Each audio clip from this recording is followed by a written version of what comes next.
Kipaj Bhor kibala kibitar pok kilatur kensan syakakat lingsun makas kala airport Hadajastan Russia kabadairu gajaka kababun baha kinong senong da ki muslim kini kipaj Bhor kibala tur persya syakajaka kabalawan poi kawi ka lingsun hagane gajaka na Tel Aviv Israel henin kasngi ublay layathu bashipongut kilamen saw hagane ka huri hura kabalami arngut kidai kibala kamen saujur ong ka Dagestan Health Ministry Katkum naga kubor TASS kari Russia laong ba kanai ka jingmi berkibitar upaj bor kadai naga thma kabdang yai peteng hapdeng ka Israel berklian no Hamas kari Palestine ha kaba kini ki pai bor kala yo jingtep ham saya bagadot ka lingsuing ka bakit ki petwer Israel makan hiar khandau ha kanai ka jaka kumta kala yami pai ba bantur persya bai syakane ka kat lingsuing man upshrip lupa ba nomsya da leleru ya kinong Israel hapo kanai gari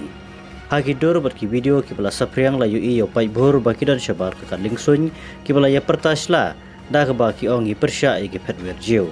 amdan jaka kinong penyiap iki kelung Hadajastan susu layu iro ik pai bhor kibala yo rong syapok kanega kat lingsun klara rengkat ke lama jongkari Palestine bat kila penjularu iki jingkang bat kendaru napang iki kamera terekam hagan kat lingsun bat penjot robon kiwe kitiar rengkat ka jing perta Allahu Akbar kini kipai bhor kibla keru tawyar ya kani kalingsun kebelawan nai Israel badan ro kibla cek i pasport jong kibreu man pen shisha laki dai na am na kari Israel kinang leit nang wan kibla dap daga jingting jing sir halor kani ka jingcia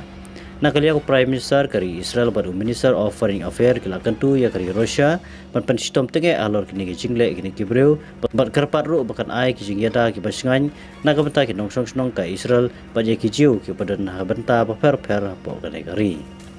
Kani kathma jogari Israel berkelian no Hamas ke Palestine kabla ki kansan pok no duka nyutrik unai lur hajar apply kabla penyap kumba pra hajar ngot tam ki breu kumba lai hajar ngot ki digi kena ha Palestine kabakat kum na ka report ka Palestinian Ministry of Health henin kasngi